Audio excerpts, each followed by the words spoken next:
Livro A Arte de Bem Morrer, São Roberto Bellarmino. Capítulo 12. Do 12º preceito da arte de bem morrer quando a morte está próxima, que é o primeiro meio para se vencer as tentações do demônio. Já explicamos nos capítulos precedentes as 4 tentações que assaltam o moribundo na hora da morte.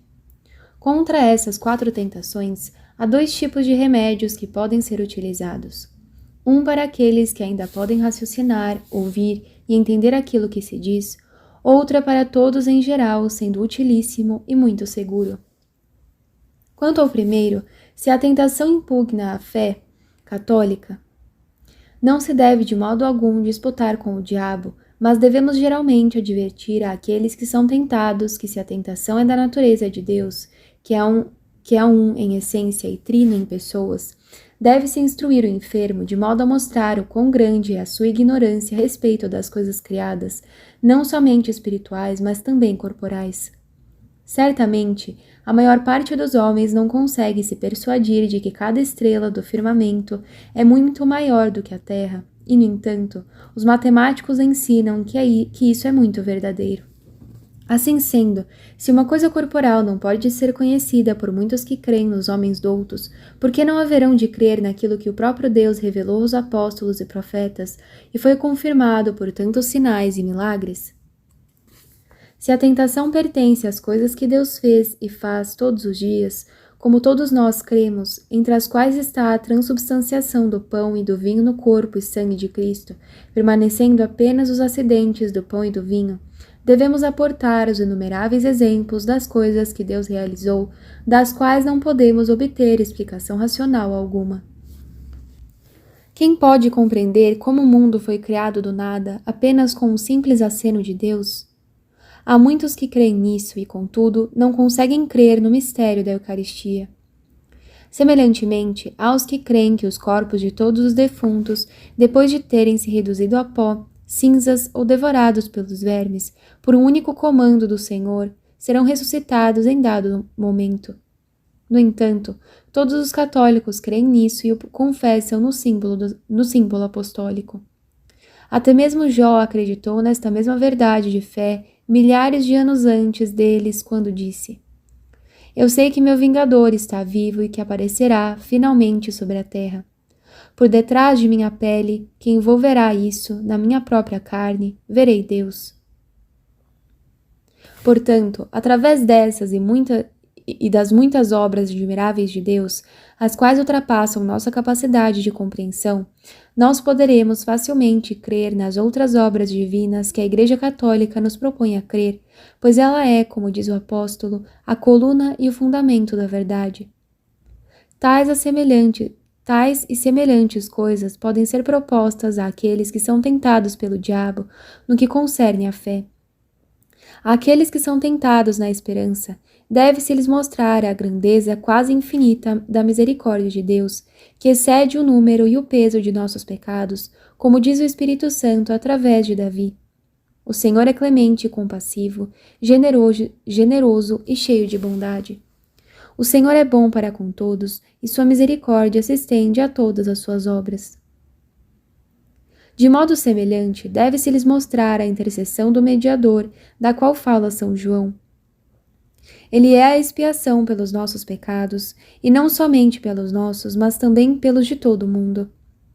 Deve-se propor ainda a força da penitência que procede de um coração verdadeiramente contrito, o qual não será jamais rejeitado diante de Deus. Muito verdadeiras são as palavras do profeta: Meu sacrifício ao Senhor é um espírito contrito, um coração arrependido e humilhado, ó Deus, que não haveis de desprezar. Depois propor o exemplo do filho pródigo, que ao pronunciar estas palavras, Pai, pequei contra Deus e contra ti, comoveu visceravelmente o seu pai, e que se lançou nos braços de seu filho, beijou-o, vestiu-o com uma roupa preciosa, colocou um anel em seu dedo e ofereceu um grande banquete, pois seu filho estava perdido e foi reencontrado, estava morto e voltou à vida. Finalmente, deve-se propor o exemplo de São Paulo, que perseguia a Igreja de Deus e, ao ser advertido pela divina graça de perseguidor, tornou-se predicador. Eis o que ele mesmo escreveu a fim de converter os pecadores com seu exemplo, segundo o qual, mesmo um pecador, sendo canalha e detestável como ele era, não se deve jamais desesperar da misericórdia de Deus. Eis uma verdade absolutamente certa e merecedora de fé. Jesus Cristo veio a este mundo para salvar os pecadores, dos quais sou eu o primeiro. Se encontrei misericórdia, foi para que em mim, primeiro Jesus Cristo, manifestasse toda a sua magnanimidade e eu servisse de exemplo para todos os que, a seguir, nele crerem para a vida eterna. Mas aqueles que são tentados pelo demônio contra a caridade de Deus são incitados a odiar sua divina majestade e amar ao diabo. Precisam ser primeiramente advertidos de que o diabo é mentiroso, conforme diz o Senhor. Vós tendes como pai o demônio e quereis fazer os desejos de vosso pai. Ele era homicida desde o princípio e não permaneceu na verdade, porque a verdade não está nele. Quando diz a mentira, fala do que lhe é próprio, porque é mentiroso o pai da mentira. Esse vosso pai significa que o diabo é pai da mentira, como explicam abertamente Santo Agostinho e São João Crisóstomo. Pois o diabo foi o primeiro a mentir quando falou com Eva e depois, pela boca de Eva, mentiu para Adão. De modo algum morrereis. Deus havia dito a Adão que não comesse do fruto da árvore proibida se não quisesse morrer. Mas o diabo disse o contrário, que o comessem, pois não morreriam. Portanto, não se deve jamais crer no diabo, pois ele é o mentiroso e o pai da mentira. Contudo, o diabo já está condenado ao fogo eterno com todos os seus seguidores, e assim dirá o Senhor aos condenados no dia do juízo. Apartai-vos de mim, malditos, ide para o fogo eterno destinado ao demônio e aos seus anjos. Por essa razão, abusa todo aquele que se entrega aos seus serviços na esperança de reinar com ele no inferno depois da morte, ou crê que possuirá riquezas e grandes prazeres. Finalmente, está demonstrado pela experiência que todas as promessas do diabo são falsas e enganosas. E é certo que não há uma só pessoa de nosso conhecimento que tenha desfrutado dos grandes tesouros prometidos pelo diabo, nem que tenha sido liberado da morte, da prisão ou da masmorra por meio dos poderes diabólicos. Se os homens considerassem estas três coisas seriamente, poucos ou nenhum deles ousaria se afastar de Deus, que é onipotente, sapientíssimo, infinitamente bom e perfeito, e não se entregariam ao serviço do diabo, que é mendaz, paupérrimo, mentiroso e miserável. Da quarta tentação não resta nada a dizer, pois já está bem manifesto que ela é mais salutar que nociva aos moribundos. Mas se há alguém que busca o remédio nas Sagradas Escrituras para suportar com maior facilidade esta tentação, enquanto durar aquela visão horrenda, leia por si mesmo ou peça para que alguém leia o Salmo 26, que começa assim: O Senhor é minha luz e minha salvação. De quem terei medo? Capítulo 13. Do 13º preceito da arte de bem morrer quando a morte está próxima. O segundo remédio contra as tentações do demônio. Já explicamos o primeiro remédio contra cada uma das tentações do diabo. Explicaremos agora o segundo, que será comum a todas as tentações. Este grande e salutar remédio consiste na oração, seja ela feita pelo próprio enfermo, por outra pessoa que faça por ele, ou conjuntamente a um assistente. Pois é claro e evidente que a oração daqueles que temem a Deus é de grandíssima eficácia, particularmente sabendo que o demônio não pode tentar, senão o quanto Deus permite. Sendo ele como um leão que ruge e um cão raivoso preso a uma corrente de ferro, não pode morder por vontade própria, mas somente quando Deus, que tudo rege com sabedoria, permite morder. Isso ensina Santo Agostinho na exposição daquelas palavras do Salmo 34. Dizei à minha alma, eu sou a tua salvação. E acrescentando o exemplo de Jó, diz: Ouviram em seus corações a palavra do Senhor, eu sou a tua salvação. Se ele o é relativamente aos bens eternos, por que não o seria para os temporais? Demonstrou o Deus na causa de Jó, aquele santo homem. O próprio diabo não tem o poder de tirá-los, senão o receber da potestade suprema. Pôde invejar o santo, Acaso pôde lhe causar dano? Pôde acusar, mas pôde condenar? Poderia talvez tirar-lhe algo, mas mesmo uma unha, ou arrancar um fio de cabelo, se Deus não lhe tivesse dito: estende a tua mão? O que significa estende a tua mão? Dá o poder, recebeu. O demônio tentou, Jó foi tentado. Mesmo o tentado venceu, e o tentador saiu vencido. Deus, pois, que permitiu ao diabo que tirasse aqueles bens, não abandonaria interiormente o seu servo, e para superar o diabo, fez da alma de seu servo uma espada para si. Que importância tem isso? Falo do homem, vencido no paraíso, vencedor no estrume. Lá vencido pelo diabo, por intermédio da mulher, a que vence o diabo e a mulher. O mesmo que ensina Santo Agostinho ao mostrar que o diabo não pode fazer nada sem a permissão de Deus, também ensinam com exemplos Santo Antão e São Francisco de Assis. Assim fala Santo Atanásio a respeito de Santo Antão em sua vida. Antão, assediado por uma multidão de demônios, quase como se estivesse zombando de seus inimigos, dizia: se tivessem poder sobre mim, teria bastado que viesse um só de vocês. Mas o Senhor lhes tirou a força, e por isso se esforçam em fazer-me perder o juízo com seu número. É sinal de fraqueza terem de imitar animais ferozes. De novo teve a valentia de dizer-lhes: se tendes algum poder, se Deus me entregou a vós, eis-me aqui, devorai-me. Porém, se nada podem, para que tantos esforços inúteis? Porque o sinal da cruz e a confiança em Deus são para vós uma fortaleza inexpugnável. Assim, depois de haverem tentado muitas argúcias, rangeram os dentes contra ele, porque eram eles próprios que estavam ficando loucos e não ele. São Boaventura conta quase a mesma coisa a respeito de São Francisco.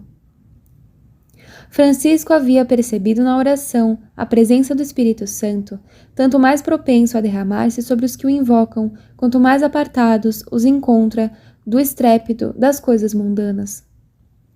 Por isso, procurava lugares solitários e durante a noite retirava-se aos bosques e igrejas abandonadas para entregar-se à oração.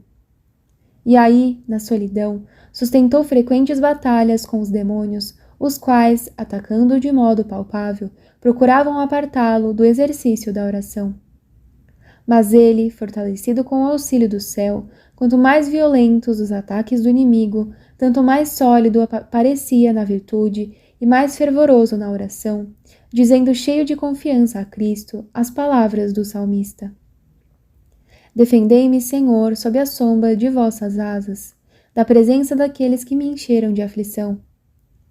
E dirigindo-se depois aos demônios, dizia-lhes: espíritos malignos e perversos, atormentai-me o quanto puderdes, pois nunca podereis mais do que aquilo que vos concede a mão do Senhor.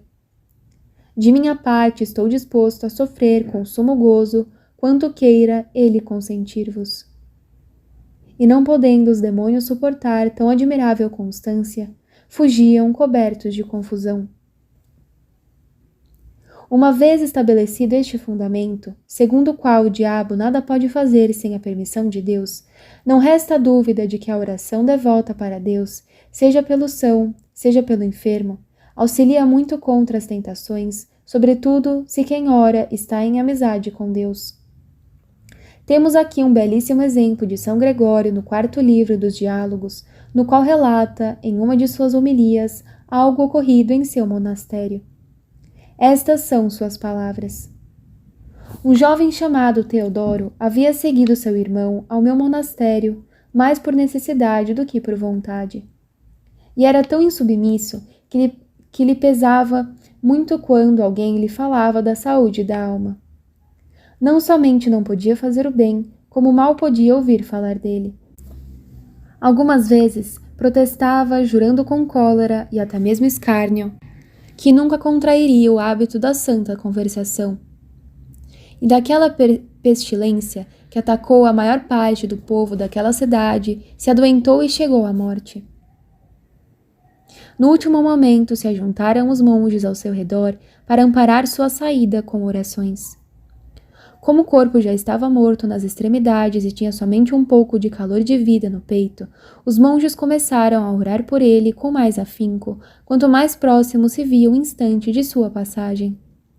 Começou então a interromper com grandes gritos as orações dos monges, dizendo: Saiam daqui, fui destinado a ser presa de um dragão que está a me tragar e que pela vossa presença não consegue me devorar. Já engoliu minha cabeça. Deixem que me engula logo, para que não me atormente mais, e faça o que tem de fazer, pois se há de me tragar, por que tardar mais? E diziam os monges: Que dizes, irmão? Faz o sinal da cruz. E ele respondeu aos gritos: Quero fazer o sinal, mas não posso, porque estou enrolado na cauda deste dragão.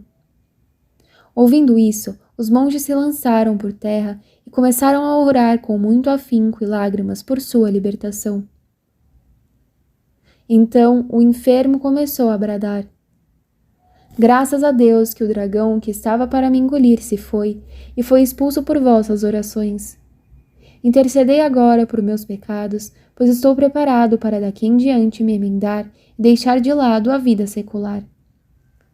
E aquele que estava quase morto tornou à vida e se converteu a Deus de todo o coração. Depois de convertido, transformado e assaltado pela grave enfermidade por vários dias, finalmente deixou esta vida mortal. Portanto, aqueles que assistem ao moribundo devem aprender a não falar tanto com o enfermo, mas rezar ardentemente pedindo a Deus por ele. Também não permitir que qualquer um visite o enfermo quando este está para morrer, mas somente pessoas piedosas e boas, que com sua ajuda possam aproximá-lo de sua majestade. A oração assídua e fervorosa do justo é de grandíssima eficácia neste momento, pois o diabo não mede esforços ao atacar. Por isso a oração e as lágrimas dos fiéis amigos ajudarão seu irmão a partir deste mundo. Capítulo 14. Do 14º preceito da arte de bem morrer quando a morte está próxima. Dos que estão em perigo de morte, não por enfermidade, mas por outra causa. Ensinamos até o momento de que modo deve se preparar para morrer aquele que padece de uma longa enfermidade. Trataremos agora do que deve fazer quem está em perigo de morte por alguma outra razão. Há 3 tipos de homens que estão em perigo de morte, além daquele causado pela enfermidade ordinária. Há aqueles cuja morte é súbita e certeira, assaltando-os de um improviso, como os que sofrem uma apoplexia ou são atingidos por um raio. Há outros que estão próximos da morte, embora ela não seja certa ou súbita, mas provável, como aqueles que lutam na guerra ou vivem em alto mar, sujeitos aos ímpetos das ondas.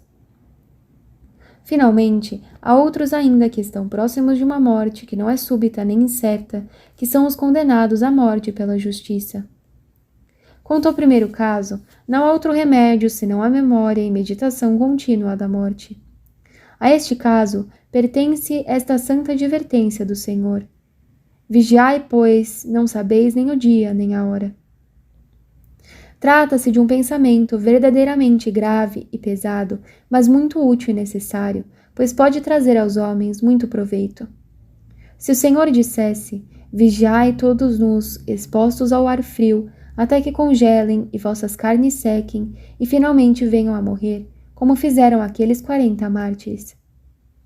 Nota: os 40 mártires de Sebaste foram 40 soldados pertencentes ao Légio XII Fulminata, que prestavam serviço em Sebaste no século IV. De acordo com São Basílio Magno, os 40 mártires que abertamente confessaram a Cristo e se recusaram a prestar juramento de fidelidade aos deuses romanos contra a vontade do imperador Licínio, foram condenados a ficarem expostos, nus em um lago congelado, perto de Sebaste, em uma noite extremamente fria, a fim de que morressem congelados. Como fizeram aqueles 40 mártires, não seria razoável fazê-lo para se assegurar da bem-aventurança? E se Deus dissesse: Vigiai nu, atado a uma grelha, até que sejas consumidos pelo fogo, com dores excruciantes, como fez São Lourenço, Não o farias de bom grado, com o coração alegre, a fim de evitar o fogo eterno? Contudo, nosso Senhor não nos ordenou isso, mas somente que vigiemos, para não sermos surpreendidos pelo ladrão noturno que nos levará a ouro da caridade, às pedras preciosas da fé, ou a outros bens da virtude, enquanto dormimos no pecado. Devemos vigiar para que a morte não nos surpreenda em pecado mortal e nos faça naufragar no caminho da vida eterna, precipitando-nos no fogo do inferno. Mas poucos são os que morrem subitamente e aos quais não se pode oferecer remédio algum. Considerando que são poucos, como saber se tu, leitor, não és um deles? E se fizeres parte deste pequeno número, de que te adianta o exemplo da multidão daqueles que escaparam deste perigo? Escuta, pois, enquanto te é permitido fugir de um mal tão horrendo, o conselho do benigno Deus, nosso Pai, que clama: vigiai, pois não sabeis nem o dia nem a hora. Para o outro tipo de homem, que morre na guerra ou submerso no mar pela força do vento e das tempestades, 3 coisas são necessárias para bem morrer. A primeira é que jamais entre na guerra se não souber se o motivo da mesma é justo ou injusto, mesmo se for forçado pelo próprio príncipe a pegar em armas. Assim ensina Santo Agostinho em seus livros contra Fausto Maniqueu, onde ele escreve que há uma diferença entre o príncipe que comanda e o soldado que obedece. Mesmo assim, como o príncipe não pode guerrear se a causa da guerra for injusta, também o soldado não deve pegar em armas se não souber se a guerra é justa ou injusta. Outra coisa é que na guerra deve-se observar a lei de São João Batista, o qual, quando interrogado pelos soldados sobre o que deveriam fazer para se salvarem, respondeu: não maltrateis a ninguém, não façais denúncias falsas e contentai-vos com o vosso soldo. Por fim, jamais ousem permanecer em estado de pecado mortal, porque de outro modo facilmente a morte, a qual ceifa muitas vidas no campo de batalha, os pegará desprevenido e o enviará para os tormentos do fogo eterno. Os soldados que guerreiam estarão em grande perigo de perder a vida eterna se não estiverem continuamente vigilantes, combatendo também o demônio que os estimula a pecar, seja contra os inimigos mortais, seja em nome de uma glória temporal. O mesmo pode ser dito daqueles que vivem perigosamente em alto mar. Devem primeiramente evitar navegar por maus motivos, como para capturar escravos ou espoliar quem quer que seja, como fazem os piratas. Se a navegação é empreendida para fins bélicos, que se observe a lei recebida do Santíssimo Precursor do Senhor. Por fim, evitem ficar por muito tempo em estado de pecado mortal, pois estão tão distantes da morte quanto suas naves estão distantes da água. O terceiro tipo de pessoa, as quais podemos chamar de felizes, são os condenados à morte, quer justa ou injustamente. Se morrerem julgados justamente, sua morte servirá para dar satisfação por seus crimes a Deus, caso estejam arrependidos e aceitem voluntariamente a execução como uma forma de purgar seus pecados. Se forem condenados injustamente e de coração perdoarem voluntariamente aqueles que são a causa de sua morte, serão imitadores do Filho de Deus, que orou por aqueles que o crucificaram. Pai, perdoa-lhes. Eles não sabem o que fazem. Portanto, sua morte será como uma prancha para saltar para a vida eterna. Acrescentemos que estes sofrem menos do que aqueles que morrem por causa de uma longa e grave enfermidade. Estando sãos de corpo e de mente, podem fazer com maior facilidade uma boa confissão e receber o sacramento da Eucaristia, assim como as orações, enquanto aqueles que estão no leito de morte são obrigados a suportar várias dores, ainda mais por estarem com suas virtudes naturais debilitadas, diminuindo seu ardor e devoção. Finalmente, não faltam em muitos lugares homens doutos que possam assistir com presteza e diligência na hora da morte, aqueles que devem ser conduzidos ao último suplício, ensinando-lhes de que modo devem se preparar para receber piedosamente a morte, a fim de que sua saída desta vida mortal seja sua entrada para a bem-aventurada imortalidade. Capítulo 15. Da morte feliz que gozam os que aprenderam a arte de bem morrer. Tendo explicado os preceitos da arte de bem morrer, resta ainda considerar brevemente qual é a utilidade da arte de bem morrer. Trata-se de algo fácil e da máxima importância. Quem bem morre, morre de modo feliz. Não importa o quão alegremente morre quem morre bem, nem importa o quão miseravelmente morre quem morre mal. Quem morre bem transita diretamente da vida mortal e miserável à vida imortal e eterna, em tudo beatíssima. Ao contrário, quem morre mal passa dessa vida para que lhe parece longa e feliz, a uma vida plena de trabalho e dor que não terá mais fim em suas penas e misérias. É por isso que é chamado de morte eterna ao invés de vida eterna, pois todos os homens ímpios que morrem mal estarão mortos para todo tipo de alegria e prazer, mas vivos para todo tipo de dor, tormento e trabalho. Sobre essas coisas, a Sagrada Escritura nos instrui muito claramente. No Apocalipse, São João se refere aos que morrem bem, dizendo: Ouvi então uma voz vinda do céu que dizia: Escreve, ditosos os mortos, os que desde agora morrem no Senhor. Sim, diz o Espírito Santo, que eles descansem de suas fadigas, pois suas obras os acompanham.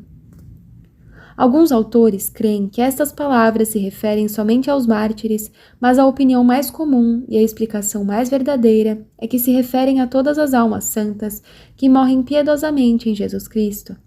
É certo que São Bernardo, em uma epístola intitulada dos Macabeus, diz o seguinte: Bem-aventurados os mortos que morreram no Senhor, não somente os que morrem por ele, como os mártires, mas os que morrem no Senhor, como os confessores, os quais certamente são bem-aventurados. Aos que me parece, duas coisas fazem uma morte preciosa: a vida e a causa, e mais a causa do que a vida. Mas, sobretudo, a morte será preciosíssima se acompanhada de ambas as coisas, ou seja, a vida santa e a causa pela qual se morre santamente. A isso se acrescenta o que ordena a Igreja, perfeita intérprete das Sagradas Escrituras, que na missa pelos defuntos se leia este trecho do Apocalipse. Felizes aqueles que morrem no Senhor, ou seja, felizes são todos aqueles que, quando morrem, encontram-se unidos ao Senhor, como os membros do corpo de Cristo, por uma verdadeira caridade. Por isso, São Lucas escreveu a respeito de Estevão que este, ao morrer, adormeceu no Senhor, ou seja, permaneceu unido ao Senhor como um membro ao seu corpo. A razão pela qual aqueles que morrem no Senhor são bem-aventurados é explicada por São João quando diz: Sim, diz o Espírito, que eles descansem de suas fadigas, pois suas obras os acompanham. O Espírito Santo declara expressamente que na morte dos santos se põe fim a todas as fadigas e começa um sempiterno repouso. Não somente cessam todas as fadigas, mas começa uma vida felicíssima, plena de toda sorte de contentamento, porque suas obras os acompanham. Todas as obras meritórias, plenas de consolação e prazer não temporal, mas eterno, não ficarão na terra, mas acompanharão os santos no céu, como no dito do profeta. Com largueza distribuiu, deu aos pobres, sua liberalidade permanecerá para sempre. As riquezas de um homem de bem ficam na terra, ou nelas se consomem, mas a justiça, a liberalidade, a misericórdia com as quais distribuiu aos pobres as riquezas terrenas, duram pelos séculos dos séculos. Elas não somente permanecem, mas tornam riquíssimo aquele que as distribui no mundo aos pobres. E não são apenas as obras de liberalidade que acompanham os bem-aventurados no céu, mas as obras de sabedoria, de fé, de esperança, de caridade, de temor de Deus, de temperança, de fortaleza, de castidade, de religião e, finalmente, todas as boas obras, as quais trarão grandes e perpétuos prêmios. Portanto, bem-aventurado é aquele que morre bem, pois adquire o repouso de todas as fadigas e a substância de todos os bens eternos. A esse verdadeiro testemunho da Escritura devem-se acrescentar as visões dos santos que ordinariamente assistem aos homens até o momento da morte, a fim de consolar suas almas no instante da saída de seus corpos, repelir o diabo e consolá-los, livrando-os do grandíssimo terror causado por este último. Essa visita dos santos aos justos que morrem piedosamente não é pouca coisa. Poderia reportar nestas páginas muitas histórias, mas me contentarei em expor alguns exemplos de São Gregório. Eis o que ele diz no 4º livro dos Diálogos a respeito do presbítero Ursino. Estando o sacerdote Ursino próximo da morte, começou com grande alegria a gritar: Sejam bem-vindos, meus senhores, vós que fostes designados a visitar vosso vilíssimo, pequeno servidor. Eu vou e vos rendo graças. Como repetia várias vezes essas palavras, os circundantes perguntaram com quem ele falava, a quem, com uma resposta maravilhosa, disse: Como não puderam ver os apóstolos que aqui vieram? Não viram a São Pedro e São Paulo, príncipe dos apóstolos? Então voltou a se dirigir a eles. Já vou, e dizendo essas palavras, expirou. E porque viu realmente os santos apóstolos, ele os seguiu, como afirma seu testemunho. É isso que ocorre frequentemente aos justos, que no momento da morte têm visões admiráveis de grandíssimos santos, para que não temam a morte e para que a visão e companhia destes cidadãos celestes auxiliem a alma a se separar, sem dor e desapaixonadamente, de sua própria carne. O mesmo São Gregório, no capítulo seguinte do mesmo livro, conta como os mártires São Juvenal e São Eleutério apareceram em meio a uma grande luz a Probo, bispo de Rieti, enquanto morria, escoltando-o para fora de seu corpo e levando-o ao céu. Também conta no capítulo seguinte a respeito de Santa Gala, serva de Deus, a qual, estando doente e próxima da morte, apareceu-lhe o apóstolo São Pedro e disse-lhe que todos os seus pecados haviam sido remidos, de modo que ela partiria deste mundo com segurança. Em um outro capítulo, refere que na morte de Cérvulo, o paralítico, ouviram-se vozes de anjos entoando cânticos de louvor, assim como se podia sentir o odor de um perfume precioso que exala de seu corpo.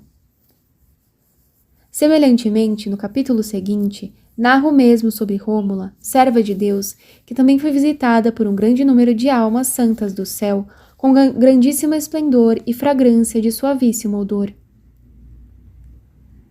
Em seguida, narra sobre sua tia Tarsila, que, estando para morrer, teve uma visão do Papa Félix, seu parente, que lhe disse: Vem, porque hei de te receber nesta morada de luz.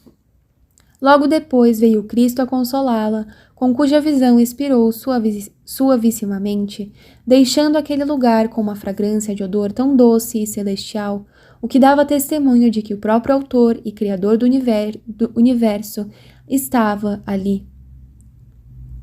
Mais adiante, São Gregório escreve sobre Musa, uma donzela terna e devotíssima, a quem veio convidá-la para as bodas celestes a Santíssima Virgem Maria, acompanhada de coro de virgens e cuja companhia a levou cantando aos céus. Também escreve sobre Estéfano, para quem vieram muitos anjos a fim de assisti-lo em sua morte. Mostramos, portanto, com o testemunho de São Gregório, que no momento da morte de homens e mulheres piedosas, não só os anjos, mas também os mártires, o príncipe dos apóstolos, a rainha do céu e o próprio Jesus Cristo, Rei da glória eterna, vêm os visitar. Que imensa felicidade, glória e alegria de coração obterão aqueles que aprenderam a arte de viver e morrer bem. Isso só pode ser explicado por aqueles a quem Deus concedeu experimentar este grande benefício.